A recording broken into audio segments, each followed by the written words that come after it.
Malalakas at sunod-sunod na bagyo sa Pilipinas dahil nga ba sa hurricane generator ng Amerika? Maniniwala ka ba sa mga sabi-sabing kaya may malalakas at sunod-sunod na bagyo ngayong taon na nananalasa sa Pilipinas ay dahil sa hurricane generator ng Amerika?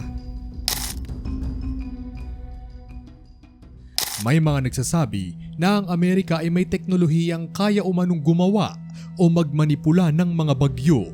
At ang pinakamadalas na napaparatangan ay ang HAARP o ang High Frequency Active Auroral Research Program. Ang HAARP ay isang proyekto sa Alaska na nag-aaral ng ionosphere o ang bahagi ng atmosfera na nasa itaas ng mga weather systems tulad ng bagyo. Layunin nito na pag-aralan kung paano naaapektuhan ng ionosphere ang mga radio signals at satellite communications. Dahil mukhang komplikado ang teknolohiya ng HAARP, naging target ito ng maraming haka-haka.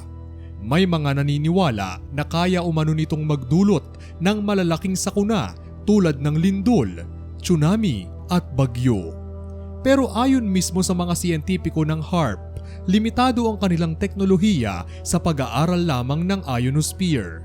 Hindi raw nito kayang kontrolin ang troposphere o ang bahagi ng atmosfera kung saan nabubuo ang mga bagyo. Sa madaling salita, wala pang sapat na ebidensya na may teknolohiya ang tao na kayang gumawa o magpalakas ng hurricane. Nauna ang mga espekulasyon matapos makaranas rin ng malalakas na bagyo ang ibang bansa, gaya na lang ng Florida. Madalas ring napaparatangan ang HAARP dahil sa timing ng mga natural na sakuna. Kapag may aktibidad ang HAARP, at may kasabay na malalakas na bagyo o iba pang kalamidad, agad itong iniuugnay ng mga teorya ng conspiracy. Dumagdag pa dito ang pagiging tahimik ng gobyerno ng Amerika tungkol sa ilang bahagi ng HAARP operations, kaya naman mas lalong nagsuspetsa ang mga tao. Gayunpaman, hindi pa naman ito napapatunayan hanggang sa ngayon.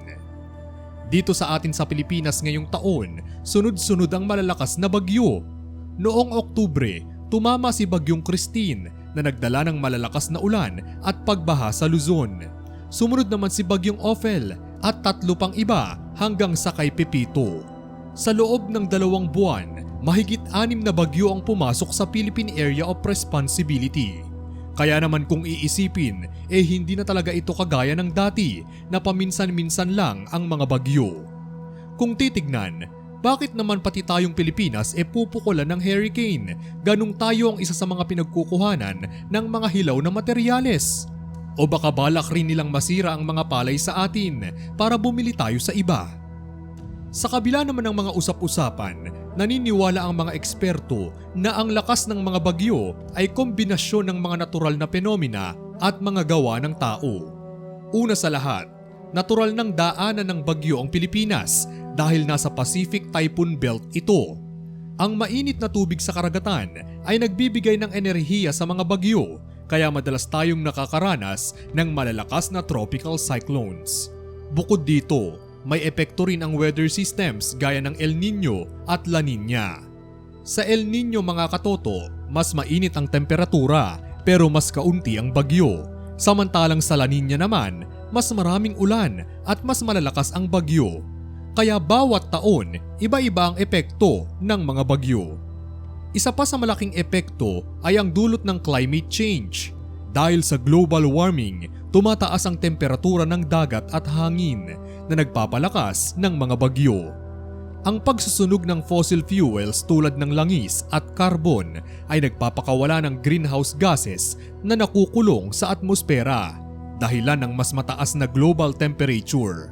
Kapag mas mainit ang tubig dagat, mas maraming enerhiya ang nabubuo na nagpapalakas sa bagyo.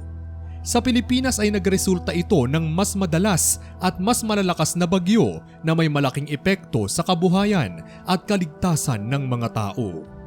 Sa ngayon, wala pang ebidensya na kayang manipulahin ng teknolohiya ang klima sa sukat ng mga bagyong nararanasan natin. Sa dami ng bagyo at hirap na dinaranas ng mga tao, kakulangan ng tulong at ang sakit ng mawalan ng mahal sa buhay, hindi natin sila masisisi kung bakit naghahanap sila ng maituturo sa kanilang mga daliri para sisihin sa mga nangyari. Pero totoo man o hindi ang nasabing hurricane generator, mas maganda pa rin na palaging mag-ingat at maging handa sa mga susunod pang mga bagyo. Bago pa man pumasok ang sunod-sunod na mga bagyo ay nawarningan na ang Pilipinas na nangunguna ito sa pinaka-prone sa mga natural disasters ngayong taon. Kaya naman kahit papaano at hindi man normal kung maituturing ay hindi na rin nakakapagtakang ganito ang nangyayari sa atin ngayon. Gawa man ng tao o kalikasan, malinaw na halos lahat tayo ay may ambag sa mga kakaibang nangyayari sa atin ngayon. Sa mga ganitong oras ng kahirapan, pipiliin pa kaya nating kumilos para may mabago o magtuturuan na lang tayo? Ikaw katoto, sa tingin mo ba ay totoo ang hurricane generator? O baka naman pinaparusahan na tayo ng ating inang kalikasan dahil sa ating kapabayaan?